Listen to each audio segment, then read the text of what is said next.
Welcome back to Fireside Yankees with your boys, Alex and Ryan. Today we're talking about Anthony Volpe's pretty hot stretch the last couple of weeks, and we're talking about Jason Dominguez and Austin Wells confirmed. Obviously, we've known this for a couple of days, but the Yankees released it just about 2 hours ago. They're going to be playing tonight against the Houston Astros. Quite the debut against Justin Verlander. A challenge, to say the least. And I think that right now, if you're a Yankee fan, you have a reason to tune back into this season. You have a reason to be excited about what the next month holds for us, because this is the future. You're talking about Dominguez, Wells, Peraza, Pereira, even throw Oswaldo Cabrera in there, Volpe, obviously. We're getting a good look at what the majority of our future looks like right now. If these guys can make an impact, if these guys can be starters in the future, and ultimately, right now we're unsure about some of them. We're pretty confident that Volpe's going to take a big step forward next season after getting kind of the rookie mishaps and the adversity he kind of faced this year out of the way. But Dominguez, just bleeding confidence. The kid has so much potential. Excited to kind of break down how Volpe's been performing lately, and also what we're expecting from some of these prospects tonight against Verlander. Honestly, if either of them get on base via a hit against Verlander, I'm going to be pretty damn excited about it. If Dominguez launches a homer to right field, I'm going to be, or even left field because it's a switch hitter, I'm literally going to blow a gasket, bro. I think my brain might explode. But what are you thinking so far about these two players getting called up? And I know you have a lot of information about Volpe's promotion, and rather his hot stretch lately. So I'm definitely curious to hear what you have to say on that front as well.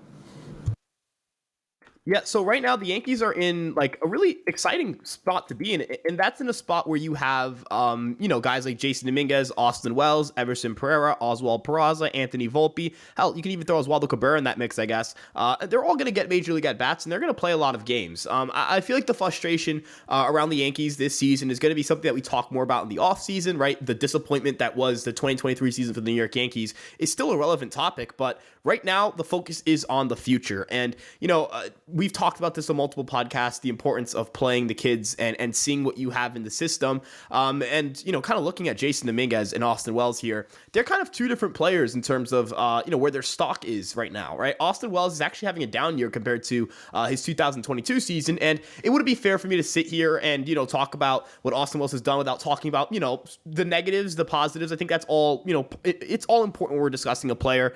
He's had regression in terms of his swing decisions. He's chasing at 31% of pitches, which is closer to league average. It's not bad. It's just league average. Whereas last year he was extremely patient, making a little less contact. Now, he is getting a little bit unlucky in terms of BABIP luck. He is still hitting a lot of line drives. They're just not falling. And it could be a case of, hey, he's just not having a season that he's having fortune in. And he comes up to the major league level and some things kind of turn around for him. That was where Jason Dominguez was in mid-July, right? We were like, hey, the process at the plate isn't bad, but the results aren't there. And you kind of hope it turns itself around. And it turned itself around. It did. It took a month for him to go from, oh, this guy got dropped 40 spots on MLB Pipeline to, oh, he's major league ready. So, Austin Wells has big power. He's the type of guy that you expect to go out there and hit a lot of home runs. Maybe not to start, especially against Justin Verlander, as you mentioned. But that's his game, right? He loves hitting home runs. He typically makes good swing decisions. He's a left-handed bat that should help you in your lineup.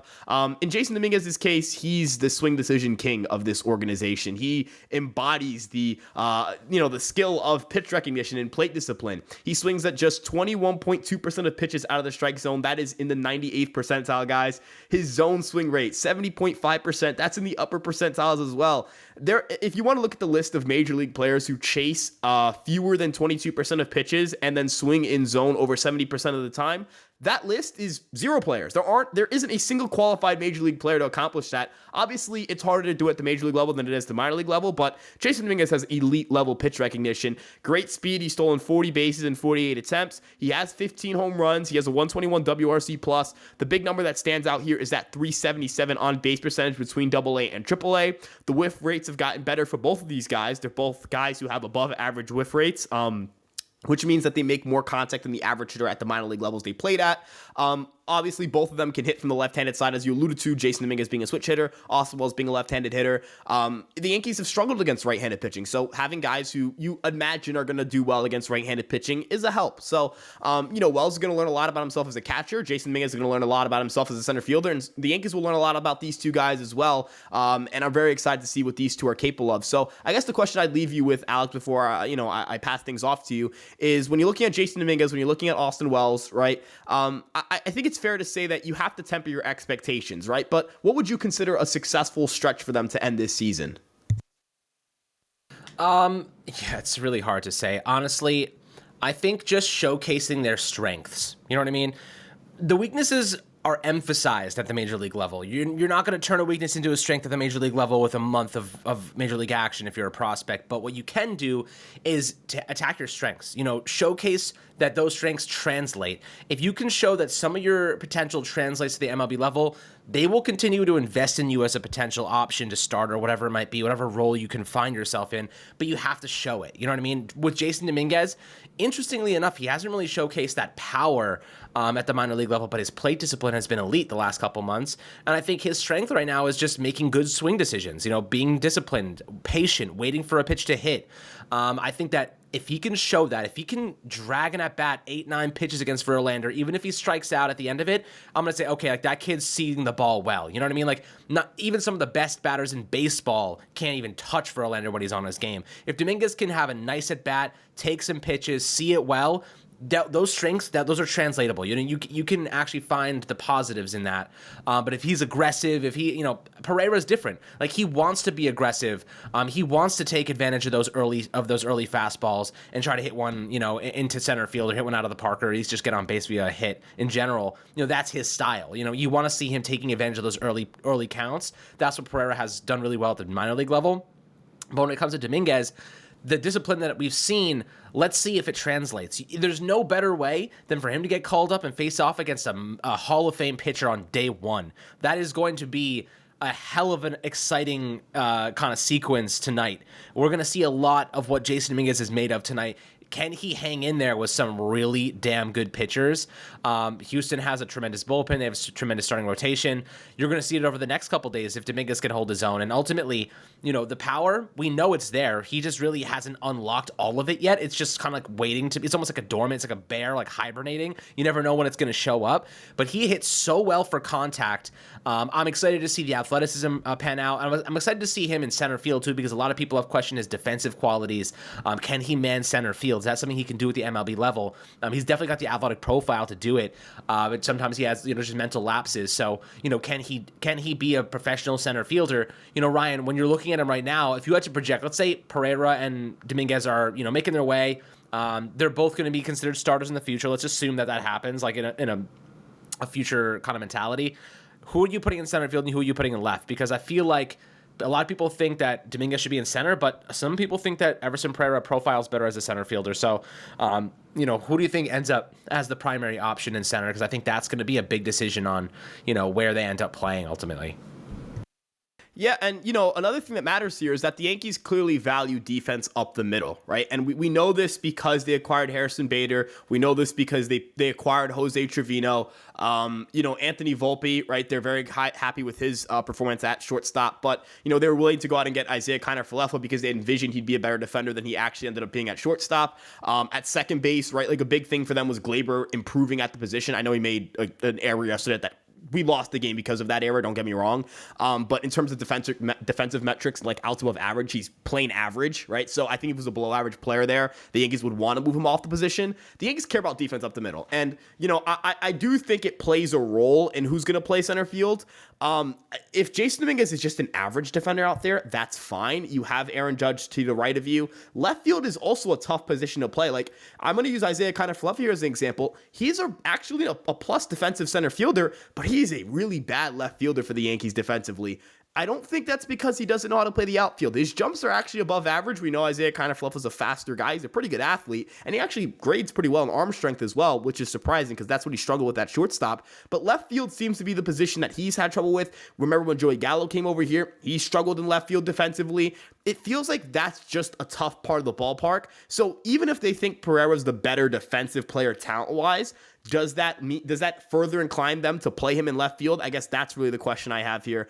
I'm not sure if the best defender is going to play center field is what I'm saying here. And I don't know if the best defender should be playing center field. Now, both of them being able to play left and center field does mean that, let's say, you're playing in a ballpark like Houston, right, where left field isn't really that hard to play. Maybe you put Dominguez in left and Pereira in center because center field is harder in Houston, and so that's how you feel. Or if Dominguez is the better defender, you do the inverse. I think this month, just as much as we're going to learn about these two guys offensively, we're going to learn a lot about them defensively, as you mentioned. Everyone's focused on whether Austin Wells can catch or not, whether Jason Dominguez can play center field or not, and Everson Pereira as well. That's going to determine their future here, because you already have right field locked up. Your DH spot's locked up for the next 4 years. You can't have two left fielders. You got to have a center fielder. So I think that's going to make for an interesting storyline. I kind of hinted at this in a previous episode where I'm like, the Yankees are going to have that conversation if they don't trust these guys in center. But hopefully at least one of them is just average out there. That's really, really what you're looking for. Yeah, I mean, look, okay, so let's take a look at Anthony Volpe for a second. Obviously, he's been, I wouldn't say I'm not going to go as far as say excellent, but he has shown a lot of improvement lately. I think, he has 7 homers. He had that game-tying homer yesterday, and then obviously they lose it in extra innings. But, when you're looking at Volpe's progression here, for the people that don't think he's a good shortstop, he has set the record in Yankee history with the most defensive runs saved. I think he has 3 outs above average. The arm talent is there. The arm strength is there.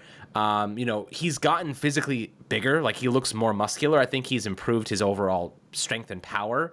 When I'm looking at Volpe as a future player, I think he made history yesterday, first 2020 rookie for the Yankees. I really think that this is a guy who is going to be a very good shortstop for a long time for the Yankees. I don't think you need to move him to second base.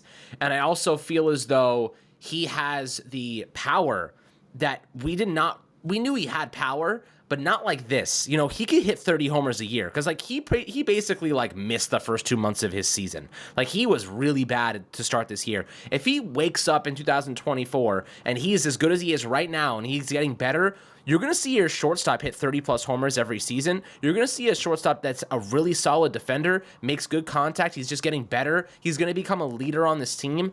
I mean, look, a lot of people make a lot of judgments over 1 year of baseball, and for a rookie that's 22 years old, guys. This isn't the old baseball where Derek Jeter, Alex Rodriguez would step in and immediately produce ridiculous amounts. I mean, the days of Aaron Judge walking up and hitting 52 homers in his rookie season, those are improbable things. Those are really you hit on a guy like that once in a generation. You know what I mean? I don't think Anthony Volpe's a generational talent, but I think he can be a very solid talent for a very long time in a position that we don't have to worry about for a long time. So, Ryan, I know you have a lot of numbers regarding what he's done since the chicken parm whole fiasco. What are you thinking about him right now, and what are the numbers saying in terms of his growth? Yeah, so, I think a big thing here that is important when we're talking about the numbers since that stance change, right, is the fact that he's generating, he's pulling his barrels more. He's generating better quality of contact. As you mentioned, his power has been surprising, right? Even if he settles into a 25 home run guy, if the BABIP is there, if he's, his on base percentage is around 330 to 340 with a 460 slugging percentage, that's a really good player, right? You know what he is defensively, which is a plus defender. You know what he is as a base runner, which they should let him run more, but he is a plus base runner. Overall, he's just a really solid player. And coming into this season, I raved about his floor. I raved about the things that he does very well, and that, yes, he is a player who doesn't have, the Aaron Judge, freakish raw power, or in A-Rod's case. I mean, that dude was a generational prospect, right? But he still does a lot of things pretty well. And if you do enough things pretty well, even if you don't do anything great, you're going to be a really good player. And I mean, we're at the point where we can start calling his defense great. And when you adjust for the fact that it's at shortstop, which is an extremely important defensive position and a hard position to play, he's a great defensive player, right? Maybe not a great defensive shortstop. Maybe he's just more pretty good instead of great, but he's definitely a great defensive player. And I know a lot of people are going to say, War, you're overvaluing the defense and the base running. Nuh-uh. That is super valuable. Playing great shortstop is so valuable defensively. He's a great base runner. Look, I know this is going to upset some people. It might ruffle some feathers. If you look at Derek Jeter's 1996 season and you look at Anthony Volpe's 2023 season, Volpe is tied with him in FWAR. I think they're only removed by within 10 WRC plus points, and Volpe has more BWAR. And Volpe's season isn't over yet, right? So, and Jeter had a start. He got to play in 1995 at the major league level, and he got to play in AAA. So, if Anthony Volpe settles in this season, he's a 100 WRC plus hitter flat, right? that's a highly successful season. He finishes this year with a 100 WRC plus, and he's going to finish the season as like a 3 to 3.5 WAR player in F WAR and a near 4 to 4.5 WAR player on B WAR. And then if he's able to kind of settle into that like 110 to 115 WRC plus range with that defense and that base running, we're looking at a player who can be a consistent 5 WAR guy.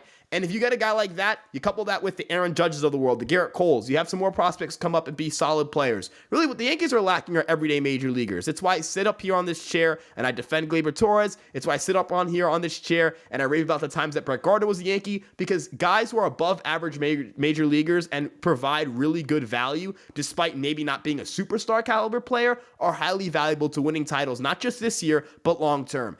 I'm not going to sit here and make it seem like Anthony Volpe is a generational player or a generational prospect, or that his rookie season is, I mean, it's one of the best rookie seasons ever, anything like that. He's just having a really solid year, and having a really solid year in your first year is something that means a lot to the organization, and it means a lot to player development, and it means a lot to how you're going to project going forward. So I guess the last point I want to kind of wrap everything up that I have to say about Volpe is he's gotten better. He's slugging more, he's striking out less, he's getting on base more, he's hitting for a higher average, he's pulling more of his barrels, his quality of contact's great, he's generating a lot of sweet spots, and he's playing great defense. If that's not the type of player you want in your team long term, and if that's not the type of player that you think is worth, a late first round pick, then you're not looking at the right numbers. And quite frankly, I think that you're setting unrealistic expectations for a player.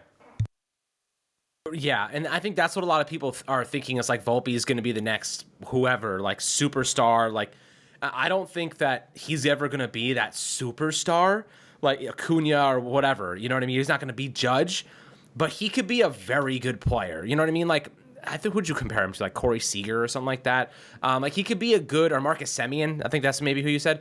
Who was it? It was one of those two guys, right? I think like a Dansby Swanson type. Yeah, Semien or Swanson would be that's a really good outcome. Really good outcome. Yeah, and look, if you get a really solid, like an above average player, doesn't have to be a superstar, but he's, borderline star, you're in good shape at shortstop for a long time. And like the Yankees can piece around that because you have 5 more freaking years of service time, given it is not, I think he has to rank in the top 3 in Rookie of the Year voting or something and gets his service time taken off, but or a year of it taken off. So, which is possible. He has some pretty good numbers for the rookies this season. But I'll tell you what, I feel like right now we're in a good spot. Tonight, we're going to start to see what the future may hold in center field, what it holds maybe at catcher with Austin Wells. It's exciting. We're certainly going to see a lot of young prospects going up against very good Hall of Fame major leaguers. And this is, look, trial by fire, man. Sometimes you got to face the heat. Sometimes you got to, if you can't cook, stew out in the kitchen, get out. Like that's ultimately what these guys are about to experience, is the best of the best.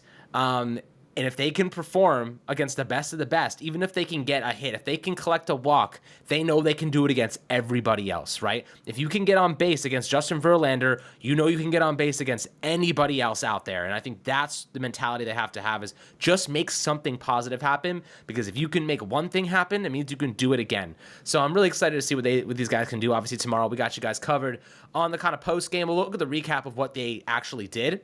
We'll have obviously another couple games here against the Astros, and we'll recap the series and keep you guys updated on kind of the momentum that these players are gaining and enjoying, and hopefully they put together some good offensive metrics and we can gather a nice little data size and sample size of information that gives us some optimism for 2024 and beyond. So my friends, make sure to like and subscribe as always, and we'll catch you guys on the next Fireside Yankees episode.